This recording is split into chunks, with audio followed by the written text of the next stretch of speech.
scourged, and mocked, the Son of Man was led upon the last of his earthly journeys. It was but a short journey, for the place of crucifixion lay not far beyond the city walls.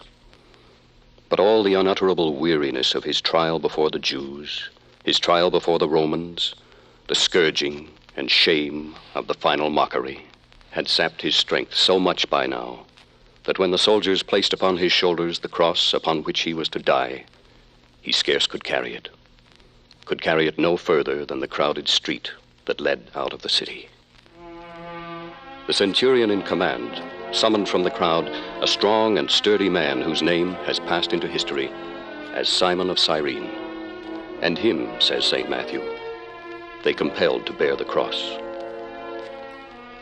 Along the Via Dolorosa, that way of aching shame and grief, there were the thousands of pilgrims to the Passover. And among them, there must have been many who, but a few short days ago, had cast their cloaks before him, had lifted their voices in those glad hosannas, had seen with their own eyes the sick made whole, the lepers cleansed, the blind restored to sight, the halt and maimed returned to freedom. And many must there also have been watching, who gloated that the man they had so long sought to ensnare was on his way, at last, to crucifixion. The record tells us of no single man who raised a voice to pity him. But St. Luke assures us that there followed him a great company of people and of women, which also bewailed and lamented him. Despite the marching soldiers ahead of him and behind him, the Son of Man paused in his weariness long enough to give these women solemn warning.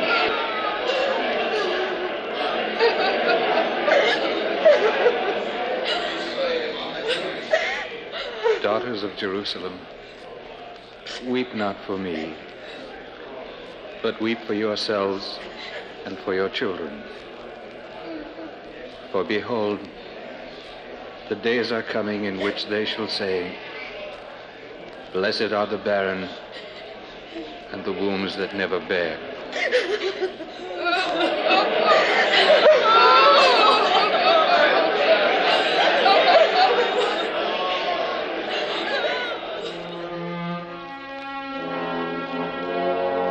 They came at last to the place which is called Calvary. And there his cross laid down by Simon of Cyrene on the ground, and the crosses of the malefactors laid on either side of him. The Son of Man was stripped and nailed to the cross.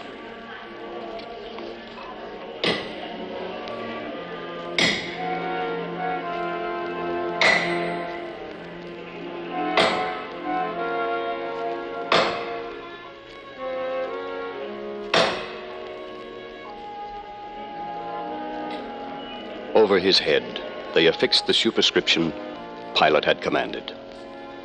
The words were written in Greek and Latin and Hebrew, so that no single soul who saw them might fail to grasp their meaning. The King of the Jews, that superscription said. And now, as the cross was lifted up against the sky, that title too rose with him.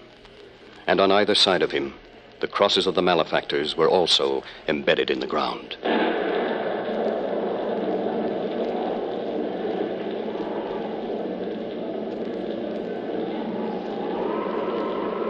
And what a sky it was against which those crosses rose. It was the middle of the day, and yet a terrifying darkness now began to creep across the world. It was no shadow caused by an eclipse. It was no cloud or mist. It was a darkening of the very face of heaven. And now it was, as the cross of Jesus fell into the shadow of this nightless night, that the Master looked upon the faces of the soldiers, attitude, who mocked him.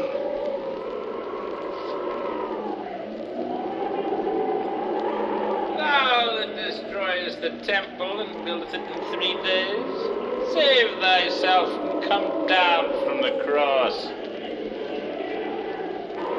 Even the chief priest and the scribes did not refrain from adding to this mockery.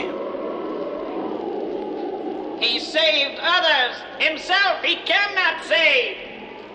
Let Christ, the King of Israel, descend now from the cross, that we may see and believe. Ye trusted in God, let him deliver him now, if he will. For he said, I am the Son of God. Father, forgive them, for they know not what they do. Even one of the malefactors, hanging at his side, joined in this final mockery. If thou be the Christ, save thyself and us. And yet, the other malefactor had other words to say. Dost thou not fear God, seeing thou art in the same condemnation? And we indeed justly, for we receive the due reward of our deeds. But this man hath done nothing amiss. Lord, remember me when thou comest into thy kingdom.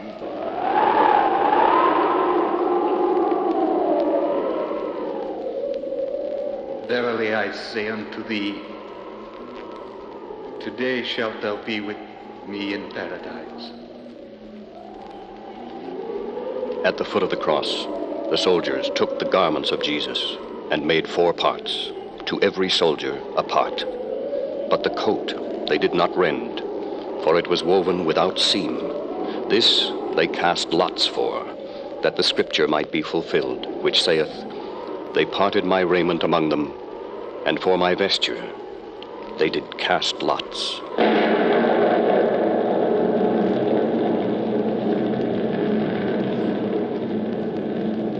Among the crowds who stood and watched, deriding him or holding their peace, came yet another little group of people to the foot of the cross. They were Mary, his mother, Mary Magdalene, Mary, the mother of James, Salome, and the disciple John. How cold it grows. But thou, Mary Magdalene, support his mother's arm. See how she falters. It grows so dark. I scarce can see my son. O Mary, fear thee not to look upon him. He looketh down on thee. My son! My son. Mary, dear lady, place thy weight on me. There now, thou mayest behold him clearly. He looketh first at me, John, and then at thee, and then at me again. Woman, behold thy son. Oh, Mary, now he hath turned his eyes on me. Behold thy mother. So be it, Lord. So be it. Mary, Mother. I thirst. The centurion took a sponge and dipped it in a vessel brought by other women of Jerusalem, a mercy drink of vinegar and gall to deaden pain. But when he had tasted thereof, we are told, he would not drink.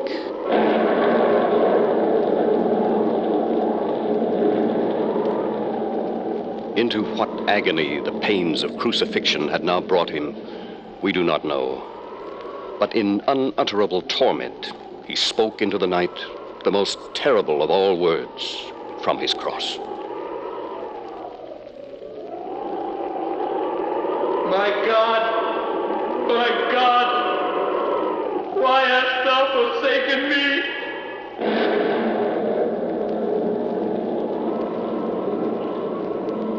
Father, into thy hands I commend my spirit. It is finished.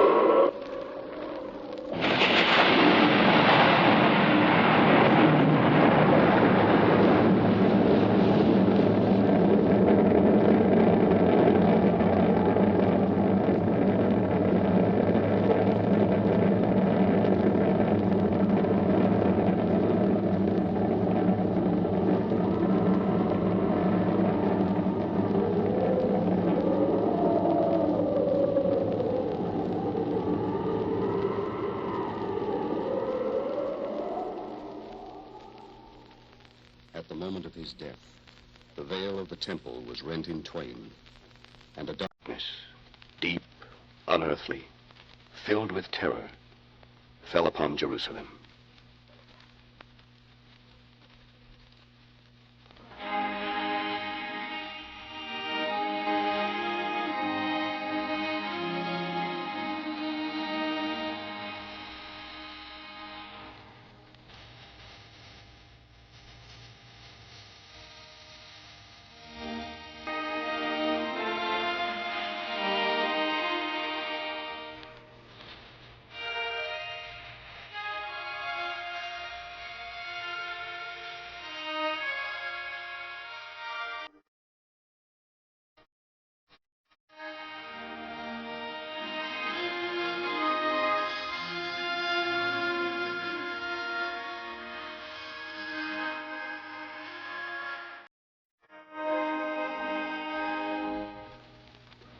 And now there came into the record a good man and a just, as St. Matthew refers to him, Joseph of Arimathea.